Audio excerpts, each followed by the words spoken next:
नमस्कार स्टूडेंट्स आज के इस क्लास में हम लोग पढ़ने वाले हैं अध्याय 11 है ना, अधातुओं का रसायन। ओके, अब यहाँ पर जो है हम अध्याय 11 क्यों शुरू कर रहे हैं ना, अधातुओं का रसायन। तो समझ लीजिए कि आपका जो नवंबर जो है ना, जो नवंबर माह का जो है जो असाइनमेंट आने वाला है, तो उसमें जो है 3 चैप्टर का आएगा, जिसमें पहला जो है धातु एवं धातु कर्म है ना, जिसको हम पढ़ चुके हैं।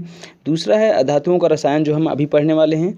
इसके बाद जो है तीसरा जो चैप्टर है वो है प्रकाश है ना, प्रकाश का परावर्तन एवं अपवर्तन समतल सतह से। ठीक है, तो ये जो 3 चैप्टर है, यहाँ से जो है आपका जो असाइनमेंट का जो क्वेश्चन है वो आने वाला है। ठीक है ना, इसी कारण से जो है आज हम अध्याय जो है 11 अधातुओं का रसायन क्या कर रहे हैं, शुरू कर रहे हैं। ठीक है, और स्टूडेंट्स आप लोग जो है चैनल को सब्सक्राइब नहीं किए हैं ना, अधिकतर लोग जो है चैनल को सब्सक्राइब नहीं किए हैं, जिस हिसाब से आपकी जो है संख्या है ना, तो चैनल को जो है ज़्यादा से ज़्यादा जो है आप लोग सब्सक्राइब कर लीजिए है ना, और जो बेल आइकन है उसको भी आप जो है दबा लेंगे। ठीक है, ओके, तो चलिए पढ़ना यहाँ पर हम शुरू करते हैं। ओके, तो हमारा अध्याय 11 है अधातुओं का रसायन है ना।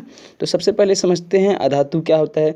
तो स्टूडेंट्स यदि हम बात करते हैं तत्व की है ना, किसकी बात करते हैं, तत्व की बात करते हैं, तो जितने भी जो तत्व जो है प्रकृति में है ना, जो प्रकृति में विद्यमान है, तो ये तत्व जो है 3 प्रकार के होते हैं अधिकतर जो है, या तो वो क्या होंगे, धातु होंगे, क्या होंगे, धातु होंगे, या फिर क्या होंगे, अधातु होंगे है ना, और या फिर क्या होंगे, वो जो है उपधातु होंगे। क्या होंगे, उपधातु है ना। तो धातुओं के बारे में जो है आपने पढ़ा होगा, और जो है जो पिछला जो क्लास था है ना, जो पिछला जो चैप्टर हम पढ़े हैं उसमें भी हम पढ़े थे धातुओं के कौन कौन से गुण होते हैं है ना। तो जिसमें हमने जाना था कि जो धातुएं जो होती है क्या होती है, एक तो धातुएं जो है ठोस अवस्था में पाई जाती है, चमकदार होती है, उनमें तन्यता का गुण होता है ना, उनमें आघातवर्धनीयता का गुण होता है। ओके, समझ में आ रहा है ना। इसके अलावा जो है धातुओं में चमक पाई जाती है, उनमें तन्यता का गुण होता है, आघातवर्धनीयता का गुण होता है। ओके, तो ये सब गुण जो है किस में पाए जाते हैं, धातुओं में पाए जाते हैं है ना।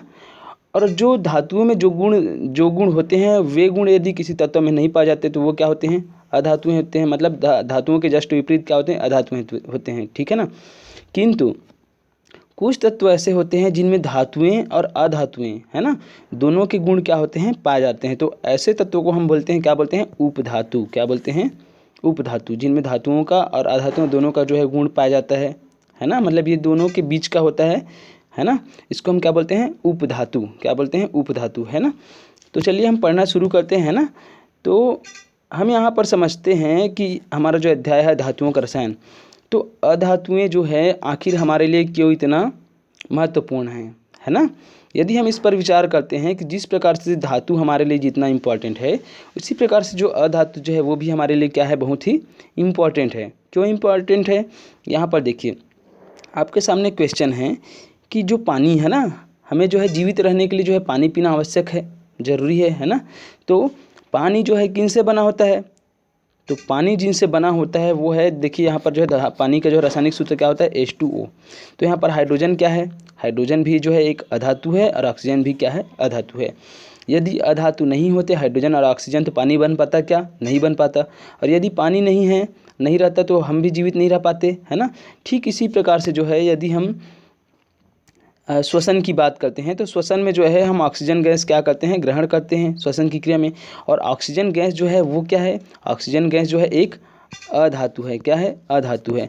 यदि यदि ये ऑक्सीजन नहीं रहता तो हम श्वसन क्रिया नहीं कर पाते, और श्वसन क्रिया नहीं कर पाते तो हम जीवित रह पाते क्या, नहीं रह पाते। तो ये जो ऑक्सीजन जो है वो भी क्या है, अधातु है ना। इसका मतलब ये है कि अधातुओं का जो है हमारे जीवन में जो है बहुत ही महत्वपूर्ण रोल है ना। मतलब अधातुएं जो है, जितना धातु हमारे लिए इम्पोर्टेंट है उतना ही अधातु भी हमारे लिए क्या है, इम्पोर्टेंट है। ओके, तो कुछ अधातुएं हैं जो प्रकृति में जो है ना ज़्यादा मात्रा में पाए जाते हैं और हमारे जीवन के लिए जो है महत्वपूर्ण है ना। और ये अधातुएं हैं जैसे कि हाइड्रोजन है, ऑक्सीजन है, नाइट्रोजन है, इनका जो है बहुत सारे जो है क्या बनते हैं, यौगिक बनते हैं, जिनका उपयोग जो है हमारे जीवन में क्या होता है। ठीक है, तो चलिए हम जो है पढ़ना शुरू करते हैं। पहला जो टॉपिक है वो है हमारा अधातुओं के भौतिक गुण कौन कौन से हैं है ना। तो जो अधातुएं जो हैं उनके भौतिक गुण कौन कौन से हैं, इसको हम समझेंगे। तो इसको जो है हम तुलनात्मक दृष्टि से देखेंगे कि धातुओं में जो है कौन से गुण पाए जाते हैं, तो कौन से ऐसे गुण हैं जो अधातुओं में नहीं पाए जाते, ऐसा हम क्या करेंगे, यहाँ पर अध्ययन करेंगे। ठीक है, तो चलिए हम यहाँ पर समझते हैं। देखिए आप जो है कुछ अधातुओं से परिचित हैं, जैसे कि हाइड्रोजन है, ऑक्सीजन है, नाइट्रोजन है।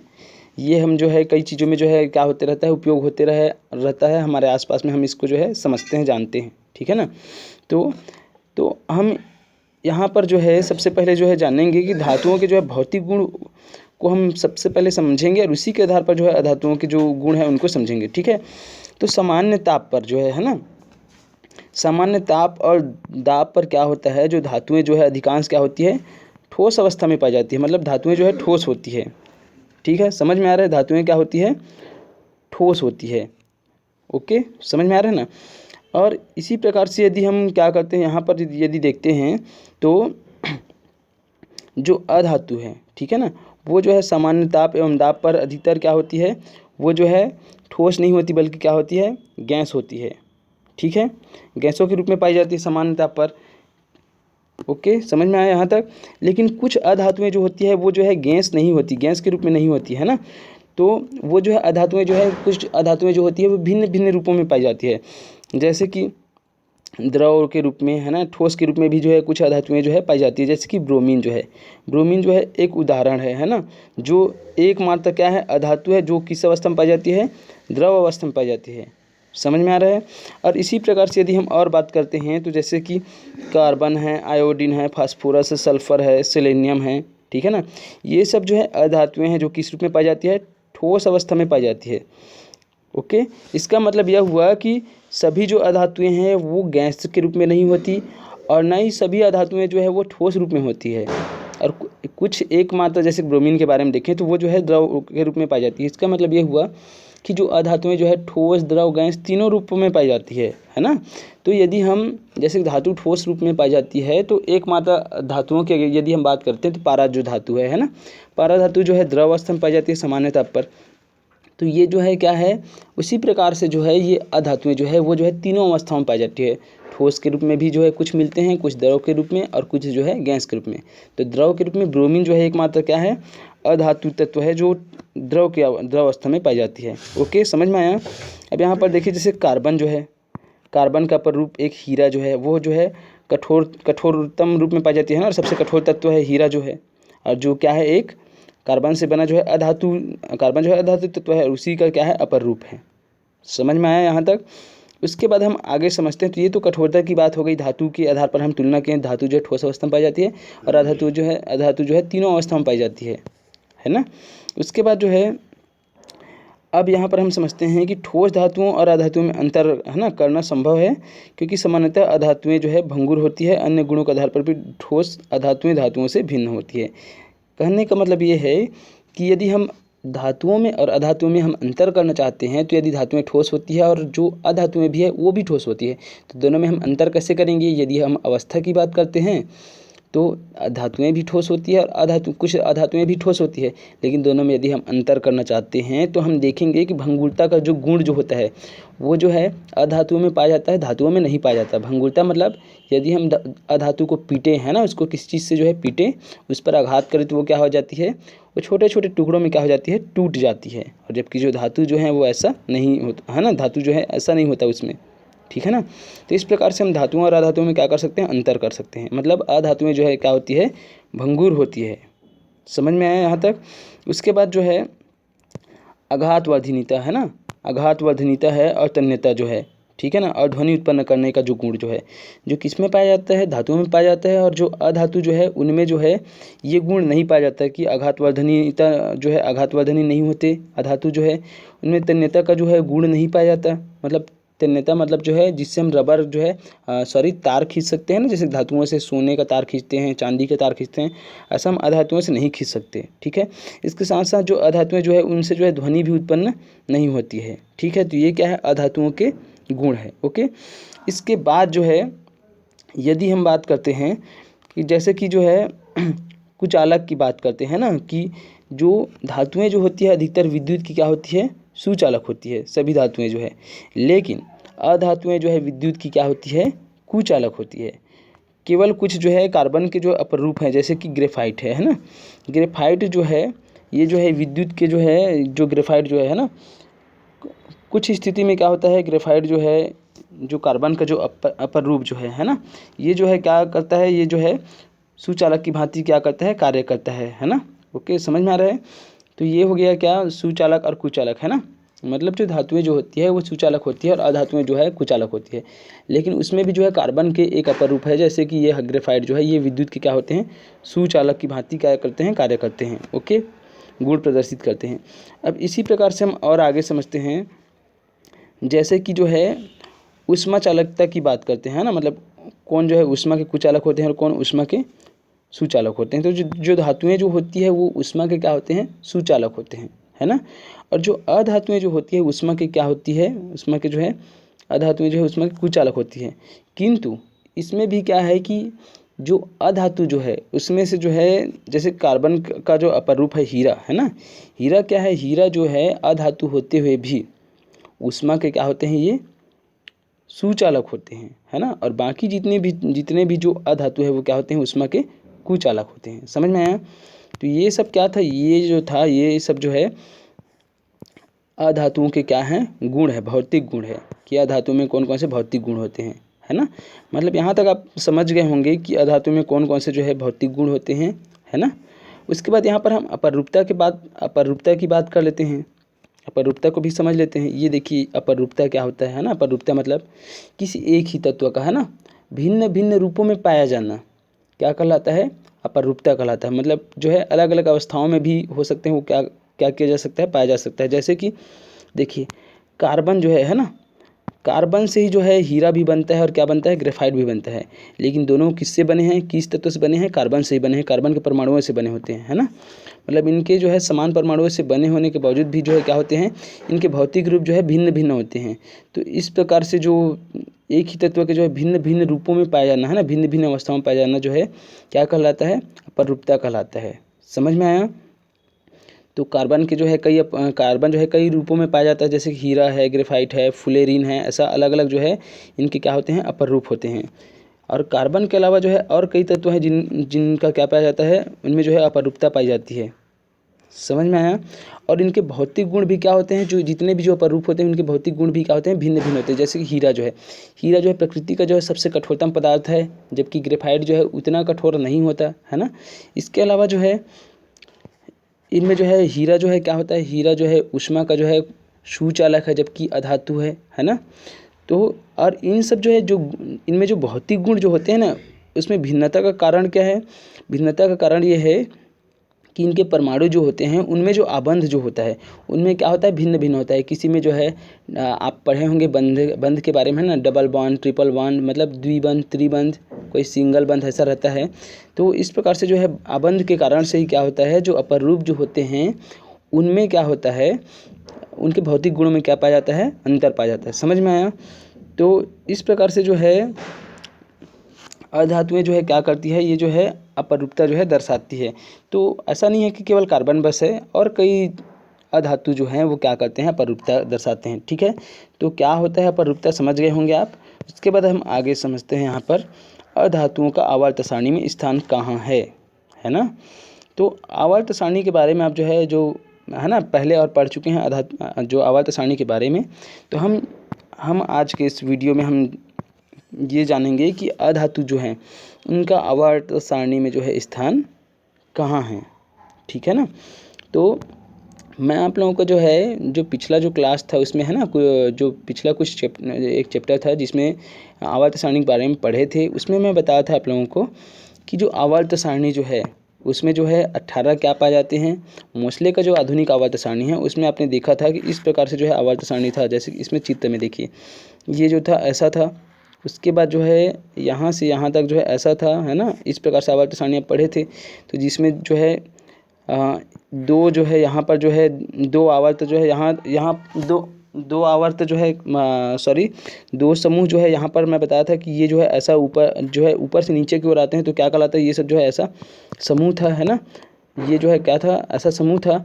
उसके बाद जो है मैं बताया था कि इस साइड से लेफ्ट से राइट साइड जाते हैं, तो ये क्या कहलाता है, ये जो आपको ऐसा खंड टाइप का दिखाई देता है, ये क्या कहलाता है, आवर्त कहलाता है। बताया था ना। तो मोस्ले के आधुनिक आवर्त सारणी में हम देखे थे कि कितने आवर्त होते हैं, 7 आवर्त होते हैं। और वर्ग कितने होते हैं, वर्ग उसी को समूह बोलते हैं। तो 18 कितने वर्ग होते हैं, 18 समूह, है ना। तो ऐसा ये जो है जैसे कि 1 2 ऐसा, उसके बाद यहाँ से जो है 3 से 12 तक यहाँ, उसके बाद 13 से लेकर के 18 तक, है ना, इस साइड ऐसा। तो इसी जो ये जो आवर्त सारणी है, इसमें हम देखेंगे कि अधातुओं का जो है इस आवर्त सारणी में स्थान कहाँ है ना। तो चलिए हम पढ़ना शुरू करते हैं, समझते हैं।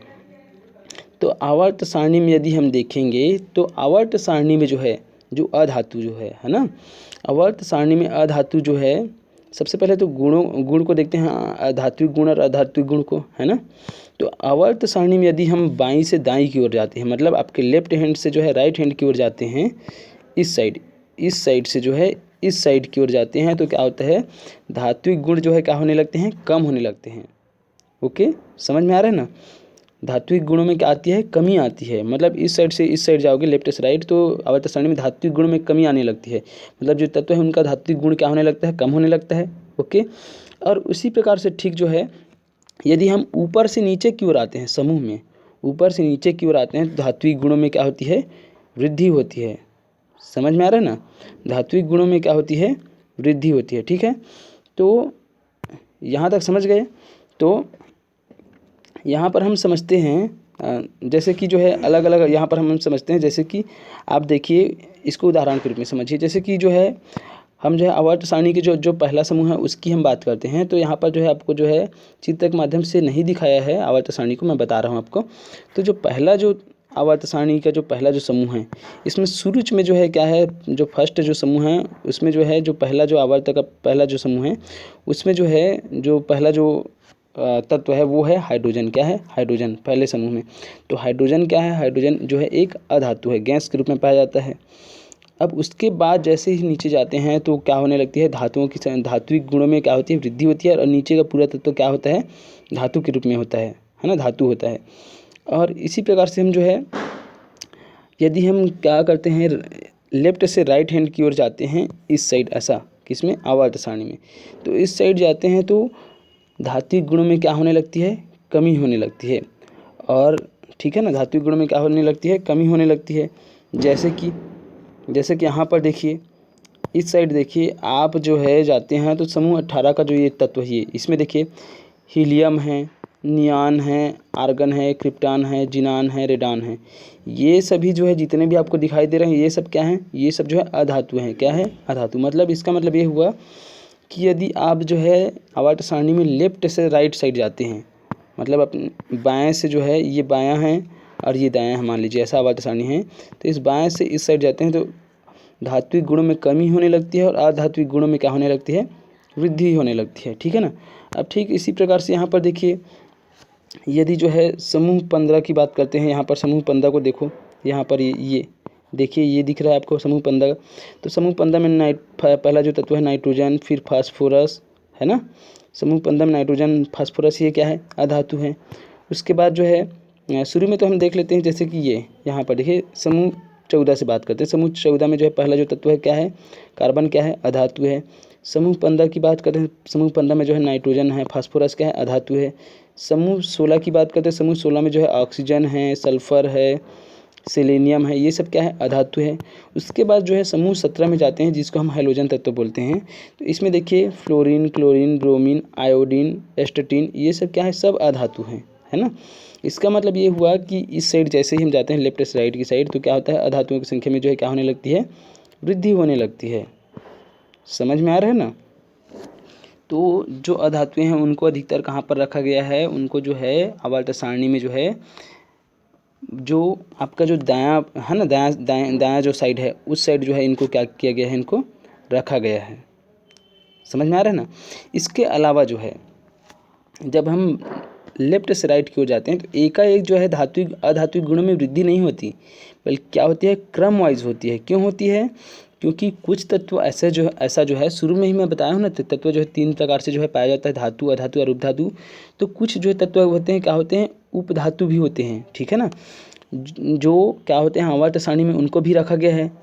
तो ये जो होते हैं आवर्त सारणी में जो अधातु जो उपधातु जो तत्व है, वो जो है इनको इस प्रकार से रखा गया है उनके गुणों के कारण कि ये जो है जिग-जैग रूप में, मतलब विकर्ण रेखा के रूप में क्या होते हैं, इनको जो है ये जो है स्थित हैं टेढ़ी मेढ़ी रेखा के रूप में। जैसे देखिए यहाँ पर जो है, यहाँ पर देखिए आप चित्र में देखिए, ये बोरान है, बोरान, उसके बाद सिलिकॉन है, फिर जर्मेनियम है, फिर क्या है आर्सेनिक है, आर्सेनिक बाद क्या है एंटीमनी, फिर ये है टेल्यूरियम, फिर पोलोनियम, ऐसा। तो ये सब क्या है, ये सब जो है उपधातु है ना। तो ये जो उपधातु की भांति क्या इनमें गुण पाया जाता है, तो इसी कारण से जो है देखिए जिग-जैग रूप में है ना, ये ऐसा है ना। इसी कारण से क्या होता है अधातु में जो है, जब हम लेफ्ट से राइट की ओर जाते हैं तो एक जो है अचानक से जो है अधात्विक गुण जो है नहीं बढ़ जाता है, बल्कि क्रमिक रूप से क्या होते हैं, बढ़ते हैं, है ना। समझ में आया।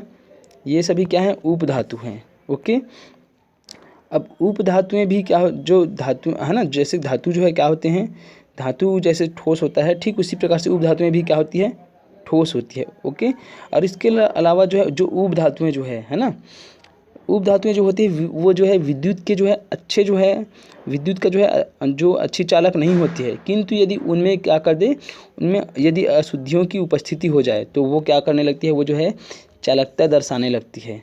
समझ में आया। तो इस प्रकार से यदि हम देखते हैं तो उपधातुओं है ना, और धातुओं को छोड़कर जो जितने भी शेष तत्व हैं वो क्या कहलाते हैं, अधातु। क्या कहलाते हैं, अधातु। समझ में आया। अधातु जो है कहाँ पर स्थित है, तो अधातु जो है आपका जो आवर्त सारणी है उसके जो है दाईं ओर जो है क्या है, स्थित है। समझ में आ रहा है ना। तो देखिए यहाँ पर अधातुओं को एक बार और अच्छे से समझ लीजिए, जैसे कि कार्बन है, नाइट्रोजन है, ऑक्सीजन है, फ्लोरीन है, फास्फोरस है, सल्फर है, क्लोरीन, ब्रोमीन, आयोडीन, एस्टेटिन, सेलेनियम है ना। उसके बाद जो ये जो समूह 18 का जो तत्व है, ये सभी क्या है, ये सभी भी ये सभी क्या है, समूह 18 के जो तत्व हैं ये सभी क्या हैं, ये सभी जो है अधातु है। ओके, उसके बाद हम आगे समझते हैं। अधातु में जो है समूह कार्बन का जो 14 का जो तत्व है वो क्या है, कार्बन है। उसके बाद समूह 15 का जो तत्व जो है, जैसे कि नाइट्रोजन है, अभी जो दिखाया हूँ आपको, नाइट्रोजन है, फास्फोरस है, ठीक। उसके बाद समूह 16 के 3 सदस्य जो है ऑक्सीजन, सल्फर, सेलेनियम, ये सब क्या है, अधातु है। उसके बाद जो है समूह 17 का जो तत्व है वो क्या है, हैलोजन समूह है। इसमें 5 सदस्य फ्लोरीन, क्लोरीन, ब्रोमीन, आयोडीन, एस्टेटिन, ठीक है। ये सभी क्या है, अधातु है। ओके, समझ में आ रहा है, ठीक है, यहाँ तक समझ में आया। उसके बाद जो है अब हम और आगे समझते हैं। यहाँ से समझिए आप, जो है आपको यहाँ समझ में नहीं आएगा, आप इसमें देखिए। ये जो है क्या है, आवर्त सारणी का कुछ जो है आधा भाग है 13वें समूह से स्टार्ट हुआ है ना, 12वें समूह से स्टार्ट हुआ है और 18 समूह तक गया है। तो आप इसमें समझिए, जैसे कि देखिए इधर देखिए, इसमें है ना, ध्यान से समझिए। तो इसमें जो है समूह 14 में जो है केवल एक तत्व है, कार्बन। कार्बन क्या है, यहाँ पर कार्बन जो है अधातु है। उसके बाद जो है समूह 15 में जो है नाइट्रोजन, फास्फोरस क्या है, अधातु है। उसके बाद जो है समूह 16 में जो है ऑक्सीजन है, सल्फर है, सिलिकॉन है, ये क्या है, ये जो है अधातु है। उसके बाद समूह 17, ये जो समूह 17 जो है ना, समूह 17 जो है जिसमें फ्लोरीन, क्लोरीन, ब्रोमीन, आयोडीन है ना, एस्टेटिन है, ये समूह 17 को जो है हम हैलोजन तत्व बोलते हैं। और इस हैलोजन तत्व का जो है यदि हम इलेक्ट्रॉनिक विन्यास करते हैं तो इनके जो है संयोजी इलेक्ट्रॉनों की संख्या कितनी होती है, 7 होती है। कितनी होती है, 7 होती है। और 7 होने के कारण से ये क्या करते हैं, आसानी से जो है ये जो है एक इलेक्ट्रॉन है ना, ये जो है आसानी से जो है क्या करते हैं, ये जो है बहुत ही क्रियाशील होते हैं। क्यों क्रियाशील होते हैं, क्योंकि इनको जो है यहाँ पर जो है केवल जो है क्रिया करने के लिए केवल एक इलेक्ट्रॉन की क्या होती है, आवश्यकता होती है ना। और एक इलेक्ट्रॉन ये क्या करते हैं, ये आसानी से जो है ग्रहण कर लेते हैं, ठीक है। और इस प्रकार से ये जो है फ्लोरीन, क्लोरीन, ब्रोमीन जो है हैलोजन जो तत्व है, ये वाला समूह 17 के तत्व जो है बहुत ही क्रियाशील तत्व है। ओके, इनको हैलोजन तत्व बोलते हैं, क्योंकि इनको जो है अपनी जो है अष्टक पूर्ण करने के लिए केवल एक इलेक्ट्रॉन की आवश्यकता होती है। इसी कारण से ये जो है बहुत ही ज़्यादा क्या होते हैं, क्रियाशील होते हैं, ठीक है। उसके बाद जो है ये जो तत्व है समूह 18 के तत्व, इनका जो है यदि हम इलेक्ट्रॉनिक विन्यास करते हैं तो इनका जो अंतिम तत्व जो है ना, इनका जो संयोजी इलेक्ट्रॉन जो होता है वो कितना होता है, 8। मतलब जो है इनके अष्टक क्या होते हैं, पूर्ण होते हैं, ठीक है ना।